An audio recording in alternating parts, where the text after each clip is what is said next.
é um livro com um número infinito de páginas, e cada página está repleta de significado.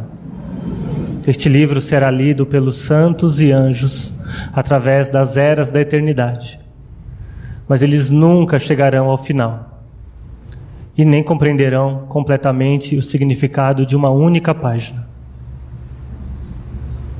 Vamos orar. Excelentíssimo Senhor, eu chego aos teus pés agora, Senhor, para te engrandecer. Assim como nós lemos nesse salmo, Senhor, que a Amable leu há pouco, o Senhor habita as alturas celestes, Senhor. O Senhor está acima dos céus. O Senhor é excelente. E ainda assim o Senhor vem até a terra, Senhor, e visita a nossa necessidade. Ainda assim o Senhor se rebaixa até aqui, Senhor, para cuidar de nós. Senhor, nós não somos merecedores de nada, Senhor, a não ser da morte. O nosso pecado, Senhor, que roubou a Tua glória, nos dá esse dever, Senhor, esse direito, Senhor, que é o direito de morte. Mas o Teu grande amor, Senhor, a Tua grande misericórdia, te moveram, Senhor, e o Senhor nos resgatou. Que nós possamos nunca perder isso, Senhor, de foco. Que nós te pertencemos, que nós fomos comprados por um preço, Senhor, por um preço precioso, Senhor, que é o sangue derramado, Senhor, o sangue do Teu Filho, Senhor. Pai querido, eu quero pedir que o Senhor esteja conosco agora. Quero pedir que o Senhor esteja comigo, Senhor, pois eu vou falar de coisas, Senhor, que eu não sou digno, Senhor. Vou falar de coisas que pertencem a Ti, Senhor. E que eu seja usado, Pai Santo, para levar a Tua palavra a essas pessoas. Que eles possam estar atentos, Senhor, e que sejam transformados, Senhor, pelo poder da Tua palavra. Nós temos fé, Senhor, que a Tua palavra é poderosa e ela pode atingir os nossos corações, Senhor, lá no mais fundo, Senhor, no mais profundo dos nossos corações, e fazer transformação, Senhor, a transformação que vai Te glorificar. Pai Santo, eu quero Te pedir também, Senhor, por tantas pessoas que estão sofrendo nesse momento, Senhor. O pecado tem trazido tanta desgraça ao mundo, Senhor. E nós vemos pessoas sofrendo por causa de ataques, por causa de tragédias. Mas principalmente eu quero Te lembrar, Senhor, por aquelas pessoas que sofrem por amor do Teu nome. Porque um dia, Senhor, resolveram que vão Te servir, que vão Te seguir. Elas são maltratadas, são tiradas de suas casas, são presas, são arrancadas de suas famílias, são mortas, porque elas Te amam. Peço que o Senhor abrevie o sofrimento dos Teus filhos, Senhor. Em nome de Teu Filho amado Jesus, amém. Ninguém falou para mim, né, mas a segunda vez parece que é mais difícil do que a primeira. Deixa eu ver se está funcionando aqui.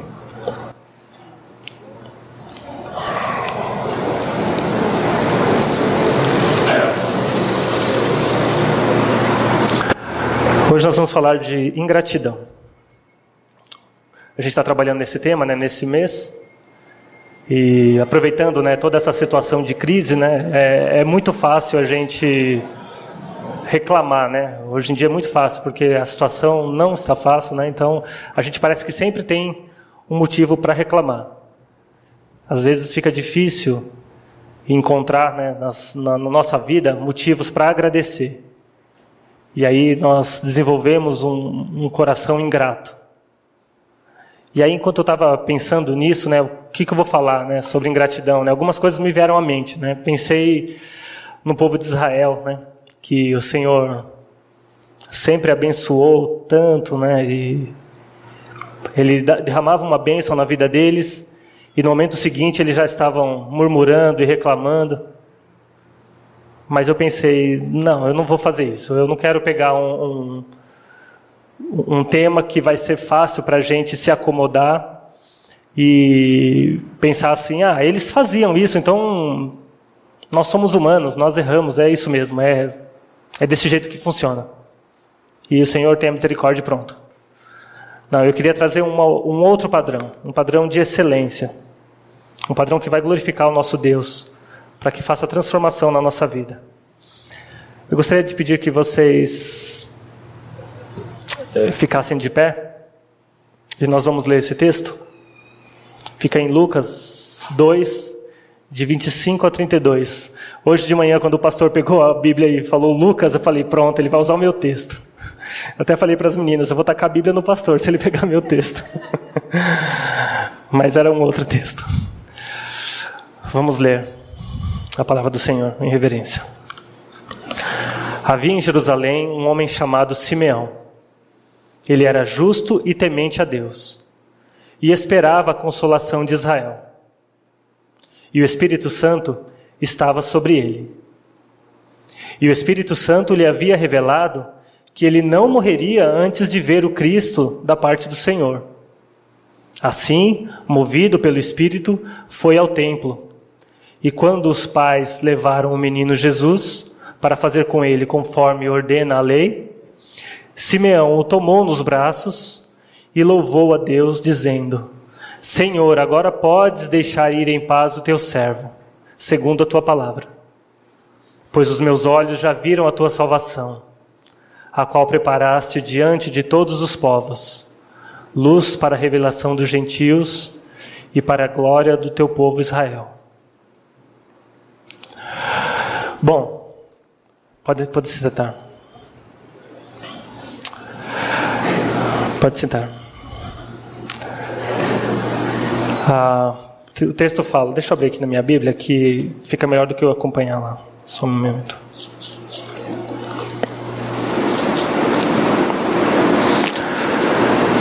O texto fala que havia um homem em Jerusalém, chamado Simeão, e ele era justo e temente a Deus, e esperava consolação. Aí eu fiquei pensando nesse texto, Bom, um homem em Jerusalém naquela época, é fácil você imaginar, na época da Bíblia, é fácil, você ser temente a Deus. Tava tudo ali acontecendo, Então, às vezes até as meninas falam para mim, puxa, eu queria estar lá naquela hora, vendo essas coisas acontecendo, E a gente tem sempre essa impressão que levar uma vida cristã nessa época, onde está escrito aqui na Bíblia, era mais fácil. Mas Jerusalém tinha muitos problemas, assim como nós temos. Embora Simeão fosse um homem piedoso. Piedoso aqui não é que ele tinha dó das pessoas, nada disso não. Piedoso era um homem que servia a Deus. Eu gosto muito do termo em inglês para isso, que fala que é godly, que dá aquela impressão que é um homem de Deus, um homem que tem características de Deus na vida dele. Mas Jerusalém era uma cidade grande, assim. Não sei em termos de tamanho, assim como era, mas você vê, a gente está aqui no começo do Novo Testamento. Jesus acabou de nascer, ele ainda não foi levado ao templo, ele é um bebê ainda. E entre o Velho Testamento e até esse acontecimento, do nascimento de Jesus, se passaram aproximadamente 400 anos. E Jerusalém, durante esse tempo, o povo de Israel, ele foi dominado por muitos povos, uma meia dúzia de povos. Então eles foram arrastados daqui para lá, como o pastor falou algumas coisas hoje de manhã, eles sofreram essa pressão, alguns se misturaram, mas o que eu quero trazer à mente é que não era aquele povo que estava ali servindo a Deus daquela forma como a gente vê assim junto, Era uma cidade grande. Tinha problemas, tinha gente que esperava no Senhor, mas tinha pessoas que estavam esperando talvez o libertador, que ia dar uma libertação política para eles, que ia trazer aquela riqueza para eles, Como eles tinham nos tempos do rei Davi, do rei Salomão, esperavam pela reconstrução do templo. Então essa era a perspectiva dele. Mas não era assim com Simeão. Simeão, ele esperava o quê? Esperava pelo Senhor. E aí fala, né, que ele era temente a Deus, esperava a consolação de Israel. Nos versículos 26 e 27, o Espírito Santo lhe havia revelado que ele não morreria antes de ver o Cristo da parte do Senhor. Assim, movido pelo Espírito, foi ao templo. Então ele tinha essa promessa. Ele conhecia os profetas. Ele tinha esses escritos. Essa era a esperança dele. O Senhor vai mandar um libertador. Alguém que vai resgatar o povo dele de volta. E ele tinha essa esperança. Como... Eu vou ler um versículo aqui, eu acho importante a gente... Eu acho que está aqui. Não. Malaquias 4:4. Abram comigo, por favor.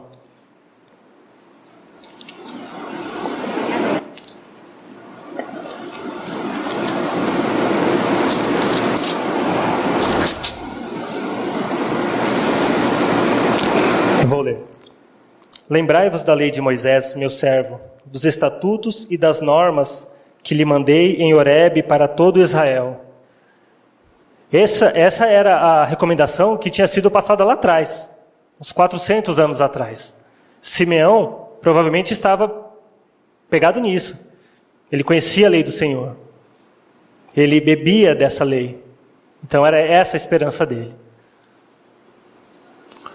E quando os pais levaram o menino Jesus para fazer conforme a lei ordenara, Simeão o tomou nos braços e louvou a Deus, dizendo: Senhor, agora pode deixar ir em paz o teu servo, segundo a tua palavra. Qual a reação dele assim que viu o Senhor? Assim que ele viu aquele bebezinho chegando. É a reação que a gente viu já em várias outras partes na Bíblia. Quando Moisés estava lá no Monte Sinai, né, quando o Senhor o chamou, e ele chegou na frente, na presença do Senhor, ele se prostrou e adorou. Isso aconteceu com vários outros. Com Isaías, quando ele viu que estava perante o Senhor, com vários profetas. Aconteceu aqui com Simeão. Ele viu o nenenzinho no colo dos pais, o pegou e o adorou. E aí ele fala uma coisa que é muito impressionante para mim. Senhor, agora podes deixar ir em paz o teu servo. A gente tem um dito popular que eu acho que talvez até venha dessa ideia, que quando você vê alguma coisa muito impressionante, você fala assim, oxa, agora eu posso morrer. Que eu já vi essa coisa aqui. E ele estava com a maior coisa que ele podia ver, o próprio Senhor. E falou, Senhor, agora pode me levar, está completo, não preciso de mais nada. Ele tinha a perspectiva correta ali na frente dele. Pois meus olhos já viram a tua salvação, a qual preparaste diante de todos os povos, luz para a revelação dos gentios e para a glória do teu povo Israel. Ele tinha uma perspectiva correta de vida. Vamos ler Daniel 4. Se quiserem, pode deixar que eu leio aqui. Esse texto fala de Nabucodonosor. Ele era o rei da Babilônia, na época que a Babilônia estava dominando Israel. E ele fez coisas terríveis. Mas o Senhor chamou ele para... O Senhor disciplinou Nabucodonosor. O humilhou ele de uma forma terrível, para que ele entendesse quem era o Senhor. E deixou ele um período vivendo quase como um animal. E aí depois desses dias, fala o texto aqui, mas ao fim daqueles dias, eu, Nabucodonosor, levantei os olhos ao céu, e voltou a mim o meu entendimento.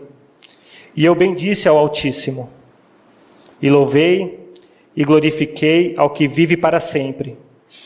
Porque o seu domínio é um domínio eterno, e o seu reino é de geração em geração.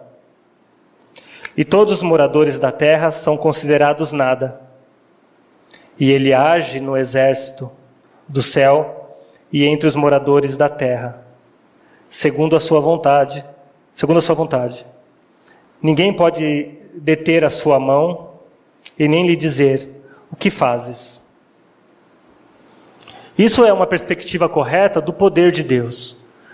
Essa mesma perspectiva foi a que Simeão teve.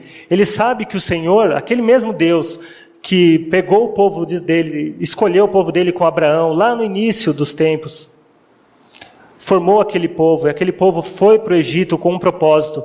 Ele resgatou aquele povo, caminhou com ele pelo deserto, criou um reino, prometeu que daquela linhagem viria um rei. Ele está com essa perspectiva em mente. Ele vê os problemas que estão acontecendo em volta dele. Jerusalém é aquela cidade, a gente pode dizer, idólatra até. Eles tinham a religião deles. Tinha os fariseus que levavam tudo a ferro e fogo, mas estavam preocupados com a lei e não com o Senhor da lei. E às vezes a gente faz isso. A gente fica buscando uma religiosidade, buscando alguma forma de, vou fazer isso aqui porque eu acho que isso aqui vai ser legal. Ou, não, eu tenho que andar desse jeito aqui porque eu gosto de fazer isso para o Senhor. Mas Simeão, ele estava com a perspectiva de o que o Senhor quer de mim. O Senhor me prometeu algo que é precioso. Ele tem o seu filho que ele prometeu um dia e ele viu ali na frente dele, se prostrou, se adorou, entregou: Senhor, pode me levar, a minha vida é sua. E o Senhor já nos deu todas as coisas. Às vezes nós ficamos esperando. Como eu gostaria que meus filhos me obedecessem mais. Como eu gostaria que minha esposa fosse mais respeitosa comigo.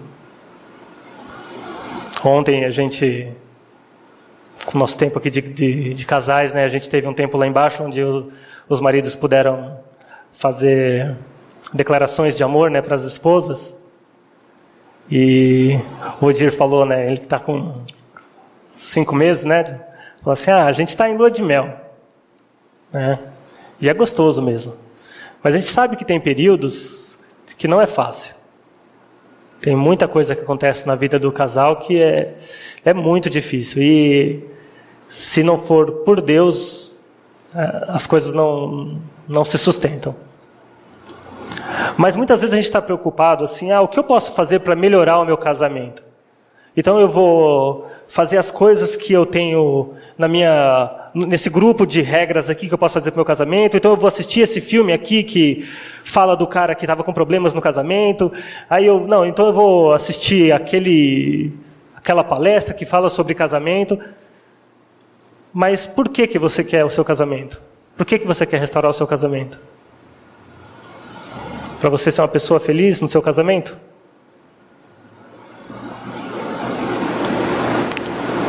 Ou é para a glória de Deus?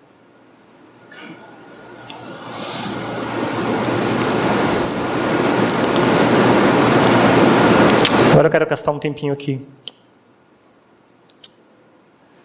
A gratidão está diretamente ligada com a nossa perspectiva de vida.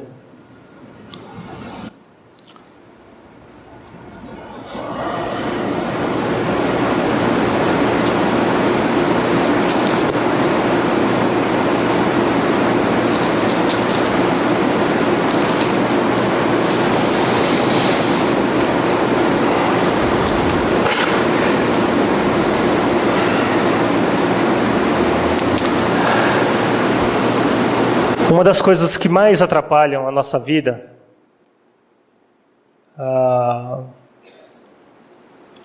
é a gente ter uma perspectiva errada com relação a Deus, com relação a quem é Deus, com relação ao que Ele quer para a gente. Então, a gente é ingrato. E ingratidão é um pecado, todos sabemos. A gente precisa se livrar disso. Mas às vezes a gente tem a noção que o pecado é uma coisa que vai fazer ruim para o meu futuro. Então o pecado vamos falar, é um trem que vai me levar para algum lugar ruim. E se eu embarcar nesse trem do pecado, eu vou ser levado para um lugar ruim. Então eu não quero entrar nesse trem do pecado. Porque se eu entrar no trem imoralidade, que é pecado, isso vai trazer consequências ruins para o meu casamento. Ou se eu entrar no trem da mentira, isso vai destruir os meus relacionamentos com amigos, com o chefe, seja o que for. Ou se os meus filhos entrarem no trem da desobediência, então eles vão ter muitos problemas comigo, porque eu quero que os meus filhos me obedeçam. Ou se eu jovem, eu vou entrar no trem da diversão fora da vontade de Deus. Então eu sei que isso vai me levar para coisas que vão me fazer mal lá na frente. E eu não quero essa vida ruim para mim lá na frente. Mas a gente tem que ter em mente que o pecado, ele não é nada dessas coisas. O pecado é um ladrão. O pecado é um ladrão da glória de Deus. Toda vez que eu peco, eu não estou dando glórias a Deus, que é o motivo principal da minha vida. Então, se eu não tiver essa perspectiva que eu tenho que glorificar a Deus, a minha vida toda, ela foi feita para glorificar a Deus. Então eu não vou entender que a ingratidão é uma coisa que eu estou roubando de Deus. Não porque eu estou sendo mal aqui, assim, puxa, eu não estou com o coração tão feliz, não. Eu estou tirando glória do único, aquele que nós lemos aqui, que ele habita nas alturas. E mesmo assim ele vem e supre todas as nossas necessidades.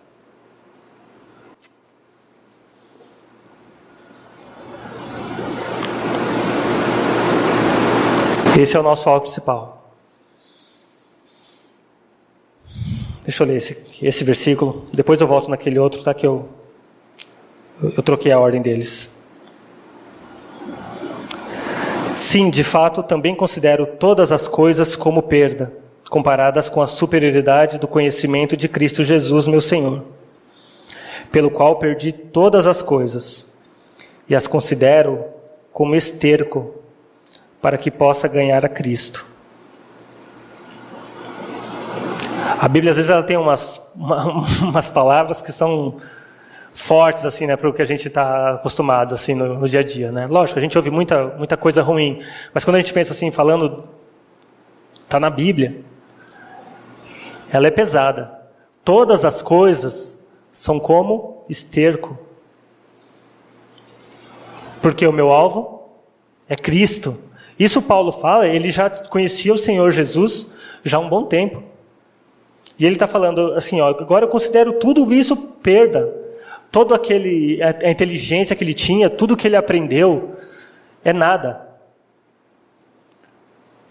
Às vezes, eu lembro muito das minhas histórias que eu ouvia na escola dominical, e eu aprendi muito sobre a época de Moisés no deserto, e aquilo foi muito precioso para mim.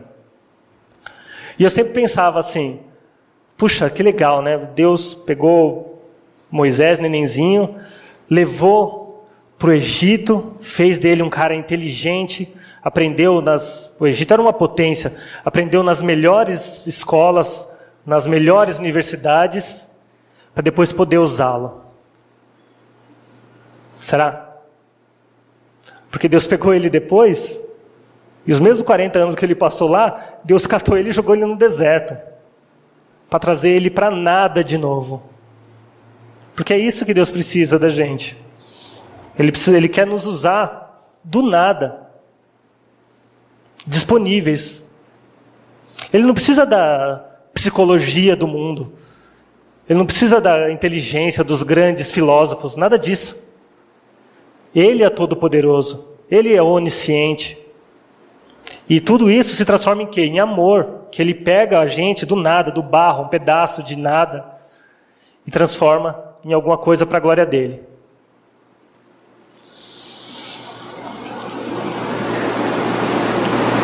E nós temos a promessa que ele vai nos sustentar.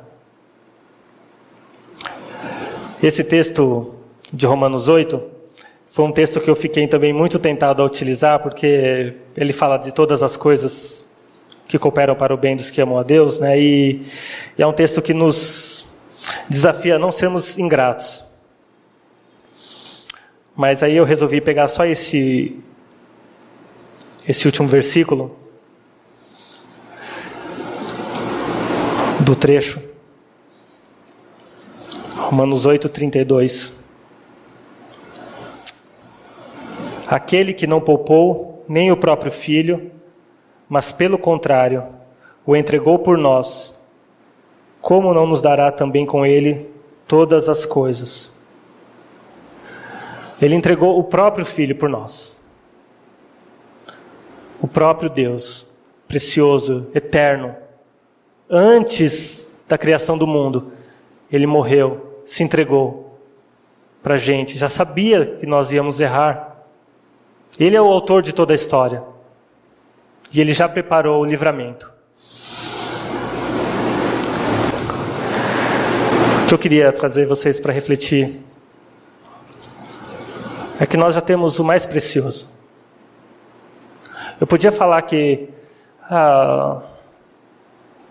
poxa, a gente tem tantas coisas, a gente mora num país lindo, um clima delicioso. Mas tudo isso vai passar. A vida é um sopro. E tão rápido como passa a nossa vida, a gente tem certeza que ela é um instante, mas ao mesmo tempo ela é eterna. E essa parte eterna que é importante. Como eu estou fazendo com a minha vida? O que eu estou fazendo com ela agora, para a eternidade? Como eu estou gastando o meu tempo para o Senhor eterno? Como eu estou bebendo da palavra dele para a eternidade? Eu não estou querendo falar, eu estou numa posição aqui que vocês não estão. É agora que eu gostaria de ler aquele versículo, Filipenses 3:13.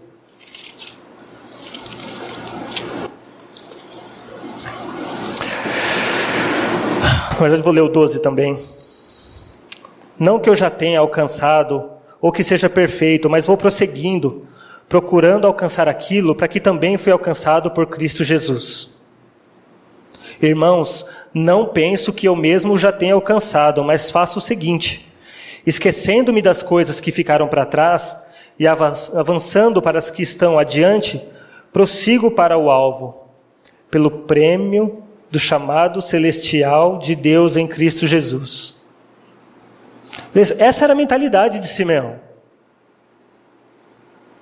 Ele sabia de toda aquela bagunça, mas o foco estava no Deus eterno, e era ali que estava a vida dele. É isso que eu quero desafiar vocês. Vocês jovens, principalmente, que estão começando, vocês têm bastante tempo. Eu lembro quando eu estava aí, nessa idade, faz uns 5, 10 anos. Um pouco mais. Vamos dedicar a nossa vida ao Senhor. Vamos nos derramar aos pés dele. Vamos pedir a sabedoria dele. A nossa ingratidão, eu tenho certeza que ela está presa no quê? Naqueles alvos que a gente tem para a vida. Eu quero ter uma família perfeitinha, então se eu não tenho, eu fico ingrato e eu grito com meus filhos. Eu quero ter uma casa linda, se eu não tenho, eu fico ingrato e eu xingo o meu chefe. Perdão, eu estou mexendo aqui, né? Ou se eu não xingo, né, porque eu sou educado, não quero falar palavrão, eu fico pensando assim, porcaria de emprego. Ou eu quero ter um carro lindo, e aí vem um cara e bate no seu carro, você não estava nele, e o cara desaparece. E você pensa assim, puxa vida, né? Por que eu não pus essa porcaria na garagem? Entendem? É um monte de coisinha que acontece na nossa vida todo dia. Mas que a gente tem o quê? A gente tem o nosso foco aqui. E não lá na eternidade. Eu estou buscando isso, meus irmãos. Eu quero desafiar vocês. Busquem a eternidade. Porque nós temos um tesouro eterno. E ele está guardado com alguém que é fiel. É fiel para guardar até aquele dia. E nós não vamos ser decepcionados. Nós vamos chegar lá, diante dele. E tudo o que fizermos para a honra e glória dele, vai estar lá. E nós vamos ver o nosso nome escrito naquele livro lindo. Amém?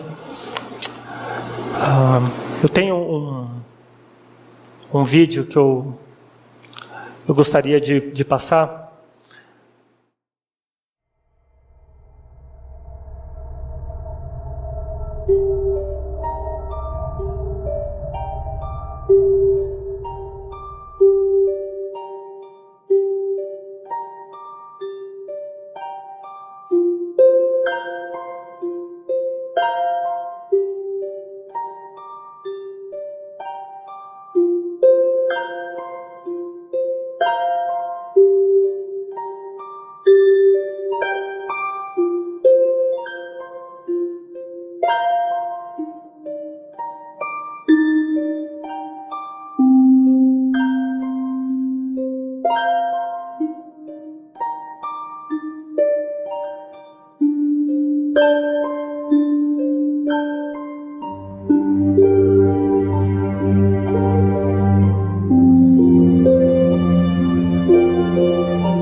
Son of God has been crucified.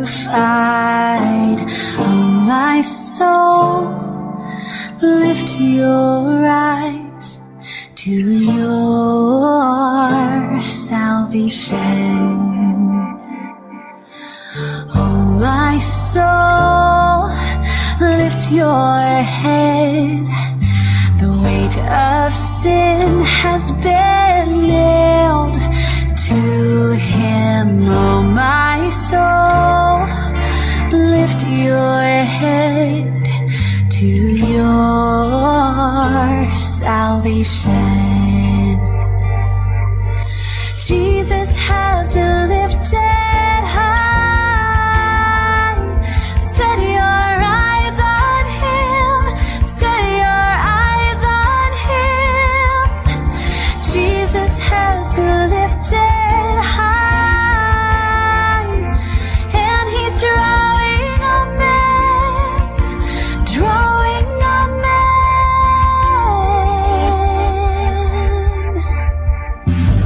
My soul, look and believe. By his stripes you have been made clean. Oh, my soul, look and believe on your salvation. Jesus has been lifted high. Set your eyes on him. Set your eyes on him. Jesus has been lifted high, and he's drawing all men, drawing all men.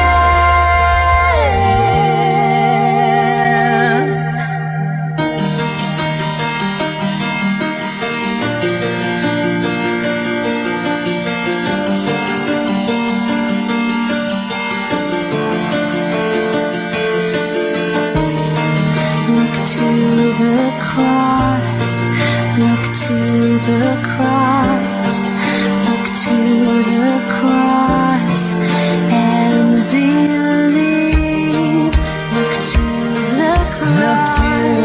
cross, look to the cross, look to the cross and believe. Look to the cross, look to the cross, look to the cross and believe.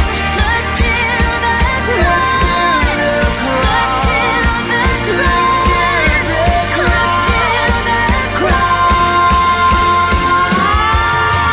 Jesus has been lifted high. Set your eyes on him. Set your eyes on him. Jesus has been lifted high, and he's drawing all men. He's drawing all men. Jesus has been lifted high. Set your eyes on him. Set your eyes on him. Jesus has been lifted high, and he's drawing all men, drawing all men.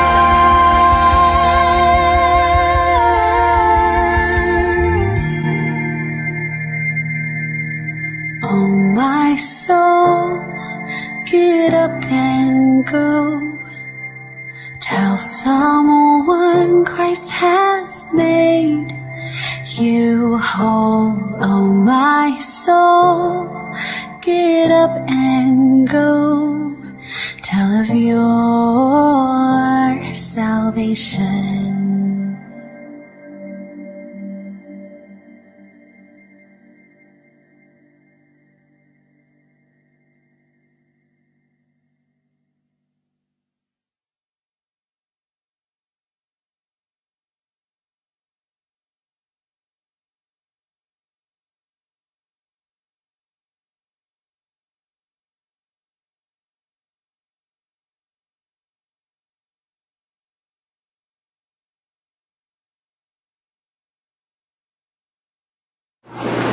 Precisa que Ele faça mais alguma coisa por você?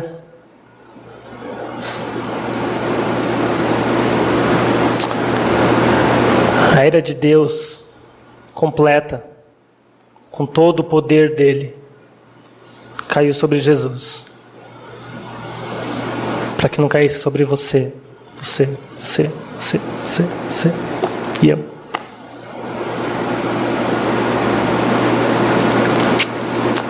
Nós não temos motivos para serem gratos. Esse mesmo Deus, Ele é fiel, eterno. Ele que nos sustenta.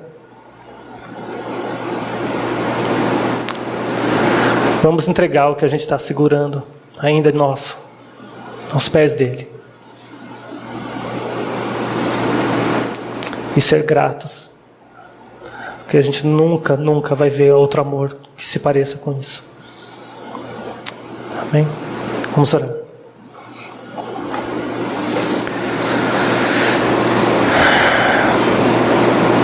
Senhor querido, eu peço que o Senhor me perdoe, Senhor, porque eu não sou capaz de falar do Teu amor, Senhor. Eu não sou capaz de falar da Tua glória, Senhor. Mas o Teu Espírito Santo, que tem todo o poder, Senhor, é que pode transformar vidas. E é nele que nós confiamos, é nele que eu confio, Senhor. Que a Tua palavra, Senhor, faça morada nesses corações. E que Teu povo, Senhor, se torne para Ti, Senhor. Se vire para Ti. E deixe o mundo. Nós não pertencemos a esse lugar, Senhor. Nós não temos nada para ganhar aqui. Nós não temos nada para buscar aqui, Senhor. Nós temos que buscar a Tua glória, Senhor. Pois o Senhor é fiel.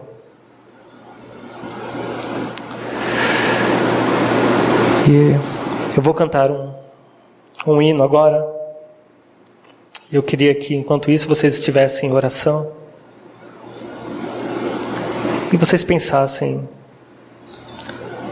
como eu posso servir ao Senhor? Aqui onde eu estou, aonde eu estou? Como eu posso entregar a minha vida ao Senhor? E se depois vocês quiserem conversar comigo, com o pastor, nós podemos te ajudar. Se alguma coisa que você não entendeu bem, você gostaria que fosse explicado melhor, eu quero que você tome uma decisão de forma emocionada, nada disso. Eu quero que você pare e pense o que você aprendeu do Senhor eterno e fiel, que te ama. O que falta eu fazer, Senhor, para te glorificar por esse amor que o Senhor tem. Ser grato com a minha vida completa.